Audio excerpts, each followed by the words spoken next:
I'm ready. Let's do this. Take two. Take two. I think this is the third time we've done it because I keep screwing things up. No sense in me guessing what went wrong. No proof of you knowing what is right for me. Well, I'll consume it till it's gone. Oh, I know I got nothing left in me. Why don't you steady the love? Why? Ladies and gentlemen, welcome to Sidecar Sessions. I'm your host, David Dyer, and this is the talk show that takes place on my 2016 year-old CT, terracotta color. More like orange. I think it's It an is. orange color. It looks orange to the commoner. And my guest today is longtime friend, fantastic photographer, racquetball phenom, Brian Kelly. Former racquetball phenom. I'm not quite in playing shape these days, Dave. You were starting to play again, though, recently for a little while, weren't you? Yeah, like a year ago. And you got into it for a little bit, and then how long did that last? I would say about 4 months. 4 months. And then what happened at that 4 months that it kind of took a dive? Dave, I got busy doing other things like just ingesting oxygen, living life, basically. Sure. Right, well, that tends to get in the way of things, breathing. But, there used to be a time, Dave, when I was CrossFit. Right. And I'd lost a lot of weight. It wasn't that long ago, Brian. And you know what that tells me? It can be done again. But why? I like how I said you were in shape and you said, but why? I can tell you why. A couple weeks ago at the fire department, I had to do CPR on a guy. That's why. BrianKellyPhoto.net. Is that still the main place people can go to? Yeah, BrianKellyPhoto.net. There's also a new website I launched for my podcast. Right? Which is called FullExposure.com. I'll tell you what, that's one of the best names I've ever heard for a podcast.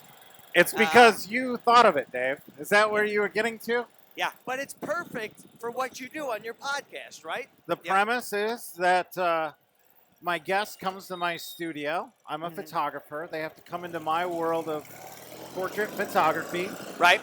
First thing we do is take a portrait together. That's the first thing. Hi, how you doing?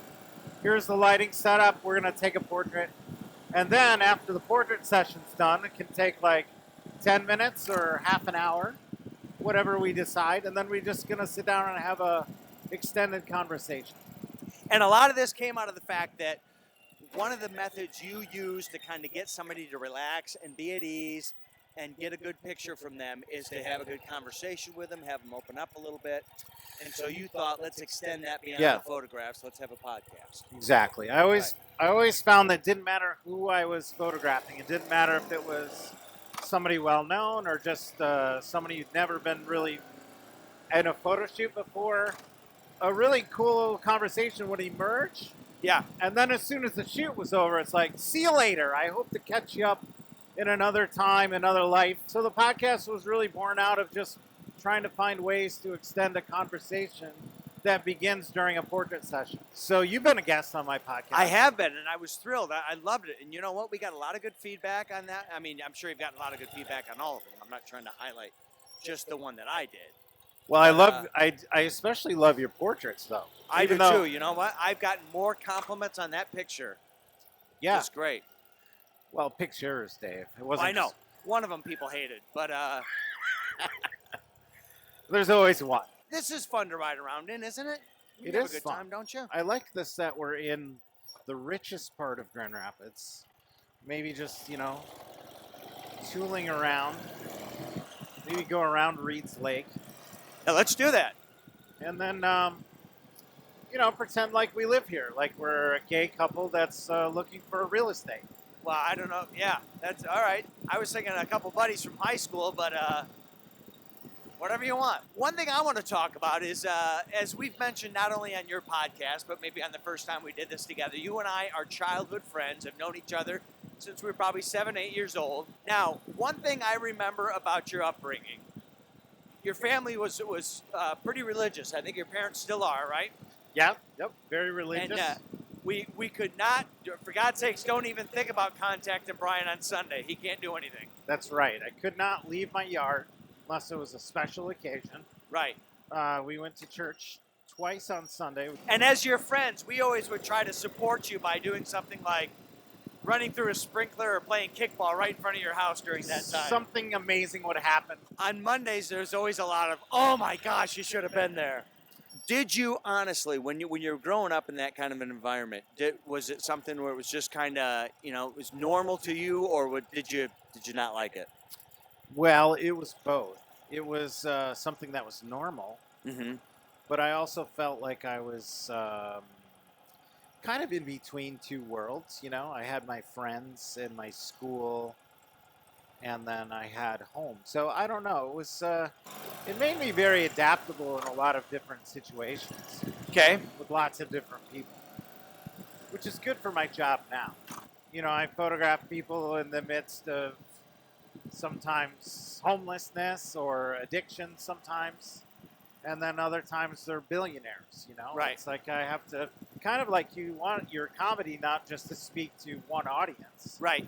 Ideally, you want to have You want to appeal to a lot broader- of people. yeah, and that means you have to have empathy for a lot of different people. Sure. On my podcast, I do explore a little bit around the ideas of faith and challenging because I've not had a consistent arc with what I believe, Yeah. which I think is more normal than many people would ever think, especially if you're a cradle Catholic or you're an evangelical. Like, you're supposed to just believe something and be done with it Right. and not ever think about it again, really, in terms of like, wonder if there's other ways to worship or have a belief system that's different. So a lot of my life, especially the last 15 years or so, has been not really sure what's real. Right. So that exploration has been fun. I think some people might think it's disconcerting. I don't think anyone faith has the golden ticket to heaven. I think it's as simple as this. Just don't be a dick, That's fair enough. Yes. Just be a good person. Be nice to people. Help somebody out. Don't get in anybody's way. Don't try to hold anybody back. And if you do that, then if there is something on the other side, then maybe you've done the right thing. Exactly. There's a piece of art that hangs in my kitchen. I'll show it to you when we get back. And it's by one of my favorite Grand Rapids artists named Reb Roberts. And it just says, be nice. Yep. That's all it says. All it is. So that's the only thing I've tried to impart to my 3 daughters is give people the benefit of the doubt and try to be nice. It served me well over the years. Yeah. You can't win by other people losing in your wake. I think you win more when you're creating a wider net for people to succeed with. You can be successful and have all the things you want and everything like that, but if people look at you and they're just waiting for you to topple, Yeah, what's the point? I think you've been a good mentor to comics in your yeah. comedy, and they really look up to you, and that says a lot because let's face it, comics can be petty and jealous. Oh, yeah. So can photographers or anybody in a creative field or business field. I just recently had these clips come out. You had mentioned one the other day that Oh my gosh. these dry bar clips that have Yes. come out. Oh, you are blowing up, my friend. Yeah, they're going well. They're going really well. Yeah, it's so cool to see. But these things have come out, and a bunch of comics from Michigan and stuff have made comments on them. What warms my heart more than anything is the fact that I've been doing this for a very long time, and I've got these newer comics who are making these comments, and the comments are always like, you know what? He was just so nice to me.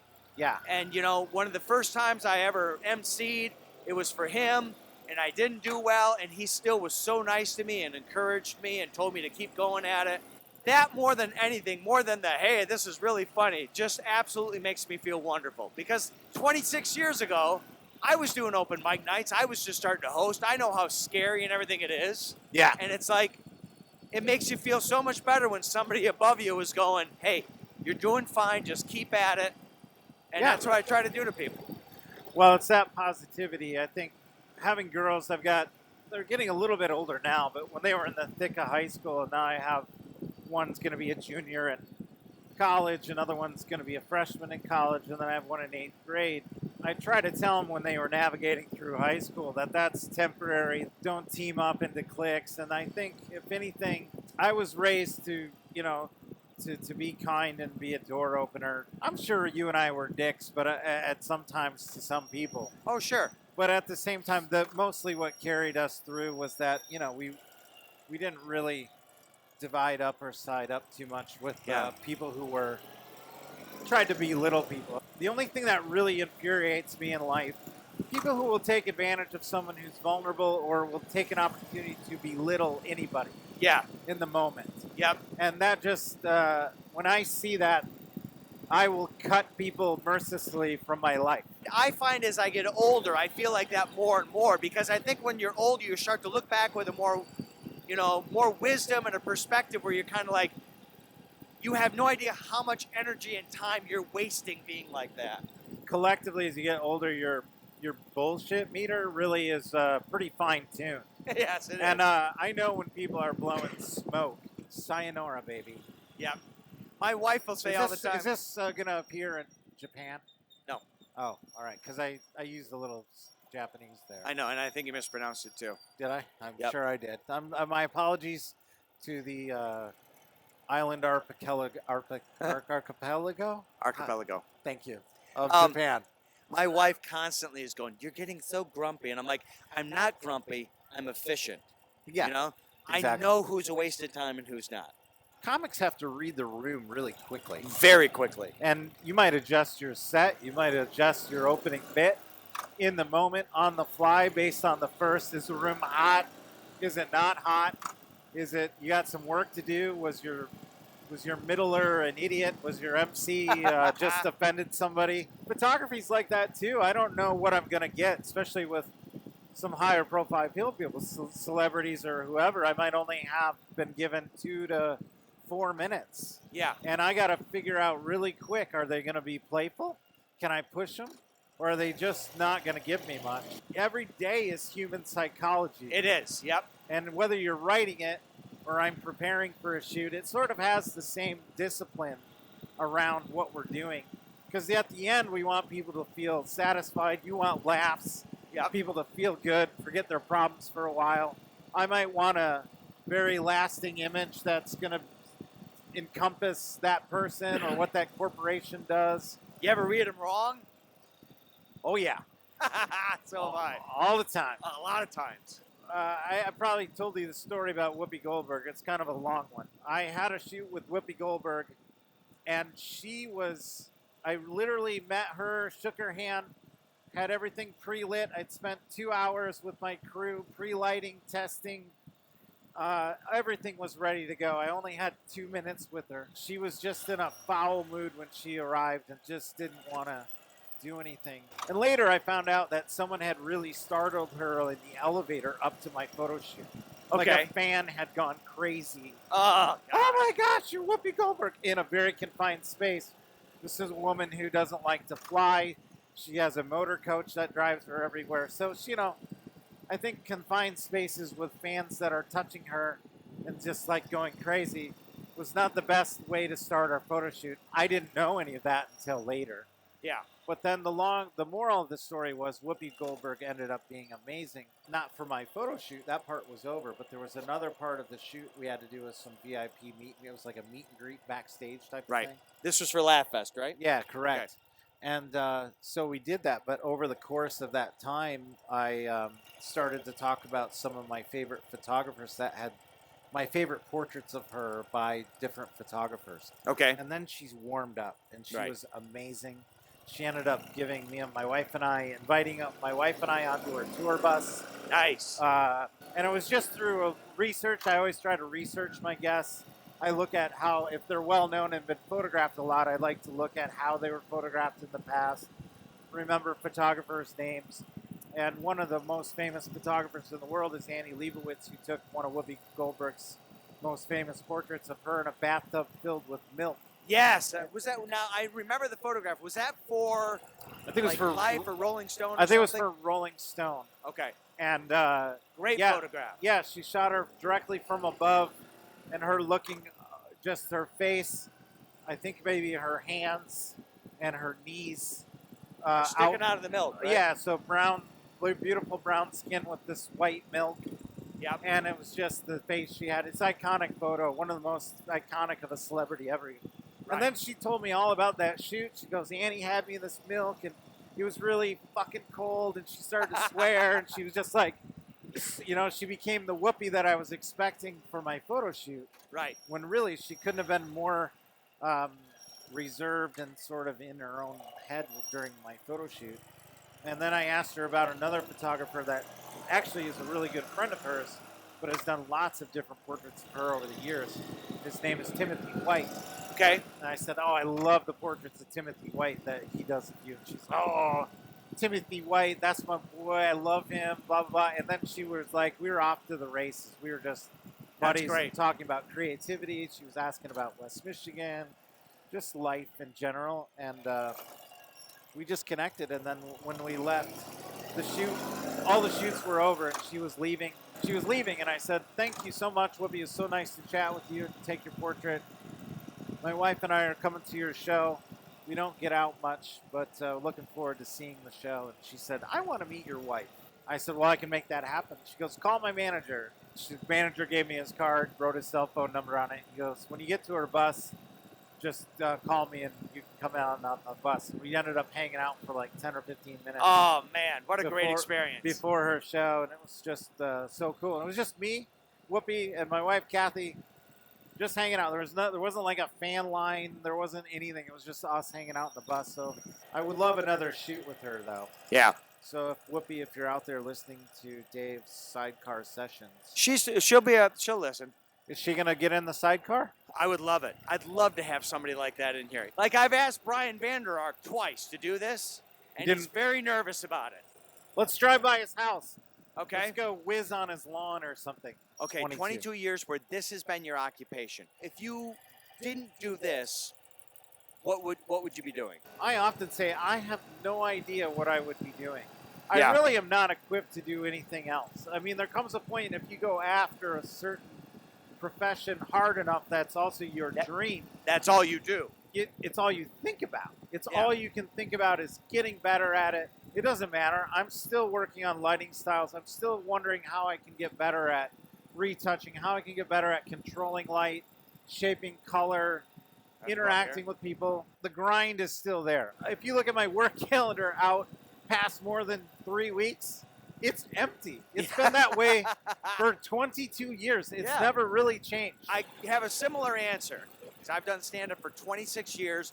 I still love getting on stage, and I love doing all different kinds of shows. I love doing theater shows, and then 2 months ago, I did a show in Charlotte, Michigan for 40 people at an art gallery, and I had some of the most fun I've had in years doing a show. That's because you, at your core, you love the work and you love the art, the medium that you're in, which is just as artistic and creative as painting or photography or music. You know, it's the same. Yeah.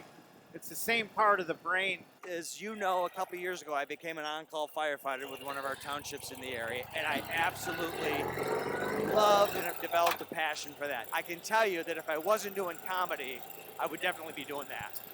Well, I think it's a great supplement to what you're doing, just because it's a totally different side of yourself, but you're still helping people. Yep. It's in your nature, Dave. You're a good It's in person. my nature. You're a good person. A Thank good heart. I mean, you're not a volunteer. Let's be real. You are getting paid. No, I'm getting paid. So, what if they weren't paying you? Would you still? That's a tough call. And you know what? I tell you what. Because of that, that's why I have so much respect for those volunteer guys. Because they're not making a dime, and the building they're going into is just as hot as the building I'm going into. I actually have a lot of bosses because every project has a client. I don't own that. You know, that's a collaborative effort. Right. It's a lot more collaborative than your field where you can say whatever you want.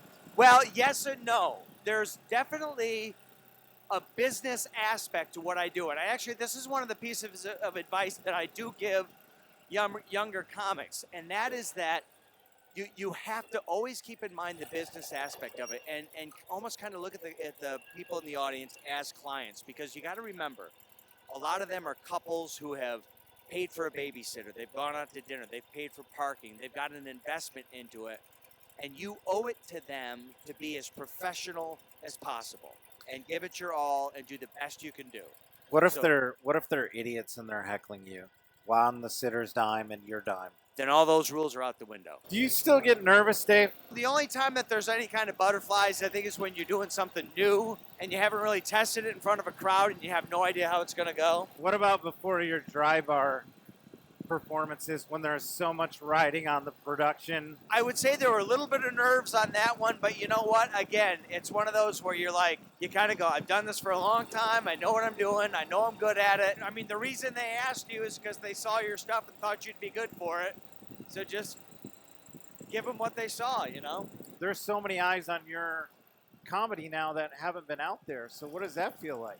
Well, that's really good. You know what I love is that I read a couple of the comments on YouTube, but I try not to because I don't want to kind of be influenced either way. However, I have 23 and 20-year-old daughters who let me know the second anything negative shows up in the comments. Zoe is constantly texting me going, boy, you should see what this guy said about you. One guy said, hey, let me know when the funny starts. What would you say is a hobby of yours away from work? That's a great question. Food? Clearly. I like to cook. I'm more of a griller than a cook chef. What do you like to grill? You burgers, chicken, what are you? No, high-end steaks, pork. I like good meats. Although burgers and brats is amazing. I don't own a motorcycle, but I love riding motorcycles. I'm And so jealous of the trip you took. my dad, who's 80, this was a ride with This- me and my brother to celebrate his 80th year. He still has a gold wing. He's a great rider. He rode it up from Florida to Boston. 80 years old. Yes. That was just to start the trip with me and my brother. I flew. That's how much of a wimp I was. I flew to Boston. My dad rode his motorcycle to Boston. Then my brother and I rented motorcycles. And then we rode up into New Hampshire and all around Maine and Acadia National Park. And then came back through New Hampshire and then back into Massachusetts. And it was amazing. We got to take the trip that we were supposed to do for our 50th. So we were supposed to do a big European bike trip that you and I were going to do. Isle of Man. It didn't quite pan out. Yeah, I want to go to Ireland, rent bikes there, then hop a ferry to the Isle of Man, see the MotoGP or whatever it is. Well, it's the Isle of Man TT. I hope nobody dies, but if it does, you have a story to tell, and they know the stakes going into it. So what is going to be next for you in your career? Well, as weird as it sounds, I'm really going hard at this podcast. But my dream is to get some sponsorship for it and go on the road with it. Go to a place that's an important place for a person. Yeah. And they could be a creative, it could be an artist. But the point would be to sort of bring that idea where there's still the catalyst is a portrait, start with a photo shoot, then sit down and film it. But also that could emerge into a show that might be on a streaming platform where it's a little bit of a travel log and experiences and B-roll about what, kind of explore. If you had your choice, if you could shoot anybody, whether it's a celebrity, political figure, whoever it is, who would you most want to shoot? I would, Barack Obama or Michelle Obama would be way up there. And on the other side of that coin, I wouldn't turn down a photograph opportunity with Trump. I think that would be another encounter. But I guess the end of the day is I really want an experience. I don't care if that person is a good person or someone I admire or someone I don't like very much. There's still that collision of the moments that we're trying to create something unique out of a portrait session. And it's all chips are in on that 5 minutes or half an hour or however long, because that's going to last forever. And you know what? That's one of the things I love about your photography. And when you see a good portrait of somebody like that, the picture goes so beyond just taking a picture of somebody sitting there. I mean, you can just tell the history of that person. You can tell there's a story behind that person, that it's so deep and so rich. I think what's interesting about what you just said is that I can only create that if the subject will give it to me. Right. But the trick is they don't know that they're giving it to you necessarily. That's the magic of photography, is I don't really know until the shoot's done if there is that extra layer of something to transcend them. You know, sometimes you don't get it, and that's like sometimes you don't have a good comedy set. It's not your fault, just it didn't fall into place. Sometimes it's my fault. It can be partly the guest's fault, but I would really put it more on me that I didn't use the right approach. It's a dance, just like time on stage, you know. Yep. Which I had my own experience with. Yes, you did, and you did very well. No, not the second time, Dave. What, when you did the guest set? Yeah. You did fine. I noticed that you didn't invite me back anymore. No. I've never been more nervous. I know. You said the most scared you've ever been. Is the 2 times I had to do something funny on stage. Yeah. It's incredibly vulnerable. Oh, you know, God. that's one of the things, and that's one of the things I love about it, is that it is absolute justice. That crowd is your jury. You're not going to come off stage after doing stand-up and go, oh, I think I did okay. You'll know if you did okay or not. But you did great. You went over your time. Yeah, which the club manager made a point of telling me. I think I was over by a minute. Yeah. So, Dave, are you saying I should keep doing stand-up comedy? I think, I think honestly, I think you did really well. And I think one of the reasons you went over is because you were getting laughs and you weren't expecting to get laughs. Too many laugh breaks. Too many applause breaks. Let's not go that far. They were being overly generous, too, because they knew it was my first time on stage. Yeah. So, But anyway. you did fine. You did really fine. All right, well, I'll keep working on material, Dave, and then I expect to I expect to middle with you, and then we'll go on tour, maybe on motorcycles. Yeah, we could. Yeah, it's gonna be a while, but yeah, we could try doing that. Look how I'm deflecting. What's a while? You keep throwing it in there. I'm like, all right, here we go. We're not actually going to be on tour together, at least as comics. I can tell you that. Once again, let's tell people they want to find you, BrianKellyPhoto.net, right? BrianKellyPhoto.net. Every camera here. and then FullExposurePodcast.com. How many episodes are out so far? As of now, there's like 13, I think. And Okay. What's cool about the FullExposurePodcast.com site is each guest has their own bio. You can also, everything's on one page that you need. There's the full audio player. It has our full conversation. And then there's the video clip so you can watch some of our conversation. And then you can see all the portraits that we made. And let me tell you, if I can plug one of them, I think it's the third one with Dave Dyer. Dave Dyer, number 3. Good. Yeah. Episode number 3. Yeah, it was a good one. I was looking for something funny to say, but it was a good episode. It was a good episode. It was kind of in depth. In fact, I had one of the critiques I got was that it wasn't that funny. I don't speak to that person anymore. Yeah. It didn't have to be funny. Not everything has to be laughs all the time. Dude, we're not doing vaudeville. No, we're it's having a not. conversation. Let me go get a seltzer bottle. I'll squirt you in the face with that. Here's the tie. Little Yeah. flower. Don't get Exactly. too close. Thanks for tuning in, Thanks, folks. buddy. That was I'm fun. Dave, Brian Kelly, David Dyer, Sidecar Sessions. We are out.